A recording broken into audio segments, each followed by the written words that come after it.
Okay, if we consider Dhaka is going to be, third largest cities, so the main concern is why do we give the shelters to these people? You probably know that in 1971 we got independence. So during the independence we had some sort of quite a bit of open land, and there was also some sympathy for people who were affected by, say, war and this sort of thing, so they could come sort of and occupy those sort of lands. So there was a sort of soft approach for those people. But within a very short period of time, Dhaka and other cities are also growing at a rapid pace, and those lands that used to be open or accessible for these people has since either filled up, or the political sympathy for those people have disappeared. Now we do not have public land for squat on, and there is also high public, and I would say that, antipathy again for these people. So in this situation, shelters are being provided. So it is not government, it is also not NGOs, but it is the individual private landowners who usually live on the periphery of the city. And as you know that Bangladesh is a low-lying land, and Dhaka's surrounding lands also low-lying. So what happens, they usually construct this low-income shelter on private land in successive period. Initially these are very basic bamboo steel structures, and then as the development start to catch up, for example road arrives, water arrives, electricity arrives, and these private slum developers start filling up their land. Once this land is filled up to the surrounding levels, they will opt out for alternative profitable land use such as commercial structure or high-rise buildings and real estate buildings.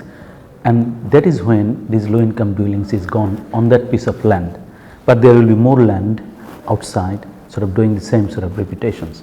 So you can see what we are saying, that the rise of private slum developers in Dhaka is happening at a massive scale. Now this is happening in a context where there is no land use policy that looks for assisting low income people.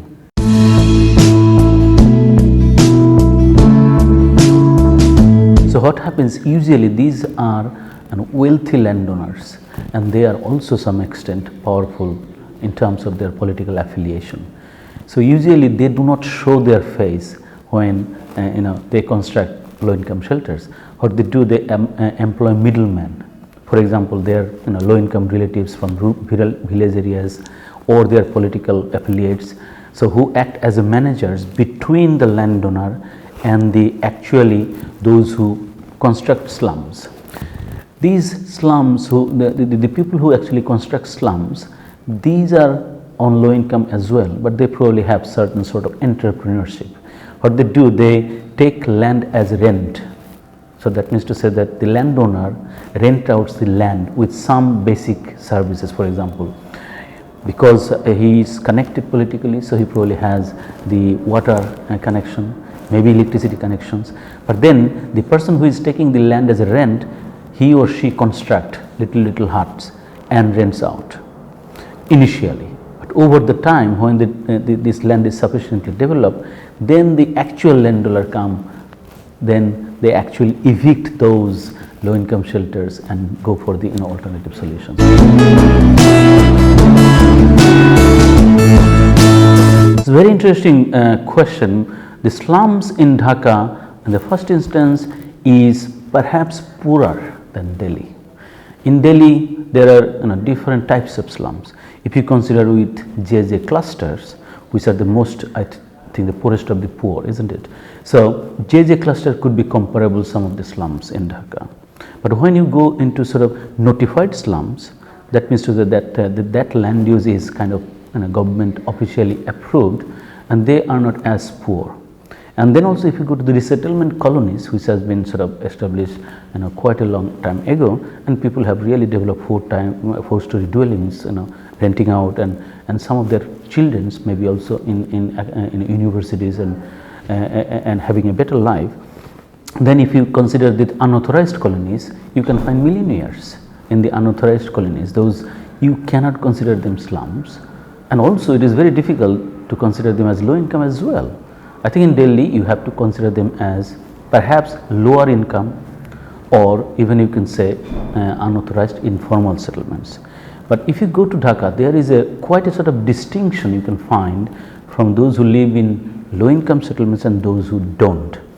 If you go to low income settlements, you can see from the sky, even from Google Earth, real neatly define this area, but within that area is very dense. Now, can I give you a reference to the study that I will be talking in the afternoon?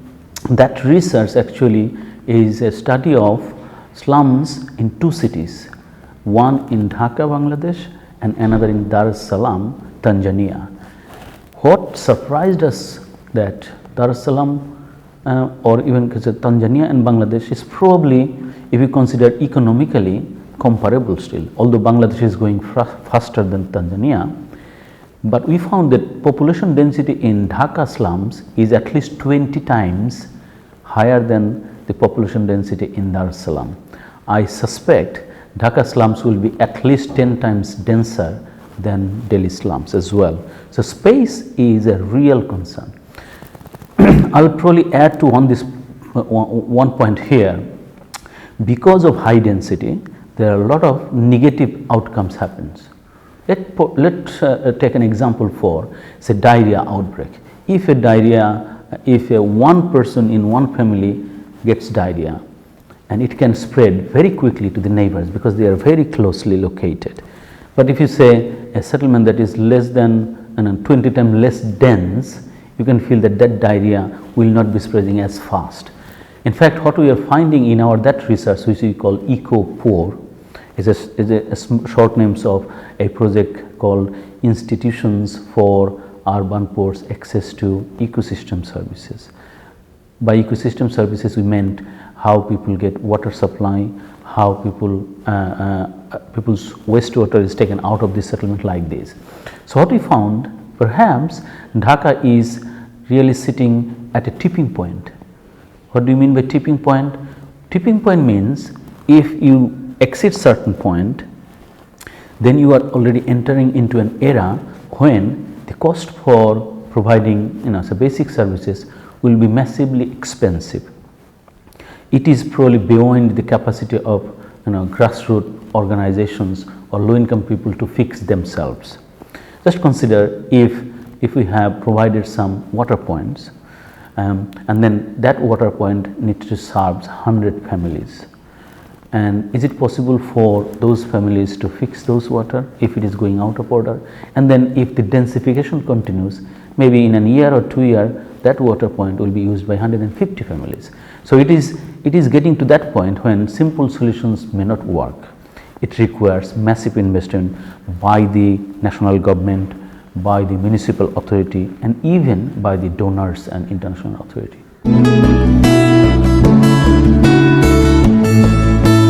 In the EcoPoor project, we came out with a very innovative research idea. Usually, you will see that the study of low income people is undertaken either by poverty analysts or those who want to do the social protection, low income shelter and this sort of things.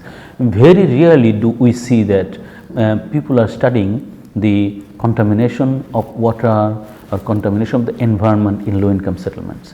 So, we responded to a research program called Ecosystem Services for Poverty Alleviation, ESPA, which is a UK government's research council's cross research council funded program. So, in 2013 they came up with a research call that to examine the poverty alleviation and enhancing human well-being in urban areas by combining social science and natural science dimensions.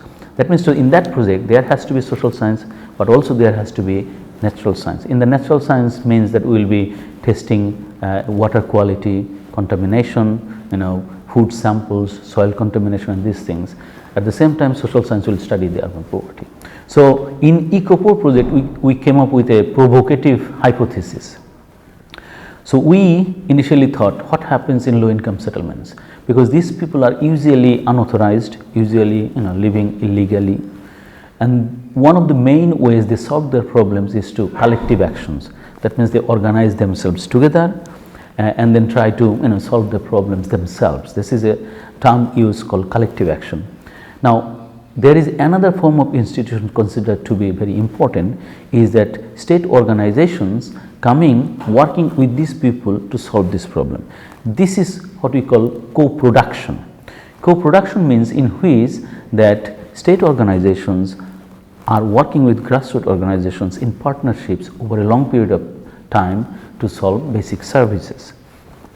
So, we provided we framed a hypothesis as if saying that if collective actions are strong, that means if people can come together more strongly, if you have a constituency base, they have the more power to negotiate with the state organizations, and ultimately this leads to the improvement of the environmental services, ecosystem services they get. Just for example, let us say that a settlement has a grassroots organizations, maybe Urban Ports Federation. So, they usually every month they pay some fees, but everyone contributes to the identifying their groups. The groups have a leadership, and then if that leadership is strong, so they can negotiate with NGOs and demand for services. Now, this NGO then takes this this demand to the municipal authority. So, municipal authority then considers that whether this is a legitimate group, whether they have really raised their concern adequately, and this may end up getting these people water supply. So, and these people can organize themselves to pay for this water. So, you can see that a service is produced and brought to these people as a consequence of people being organized first and negotiating with the authorities.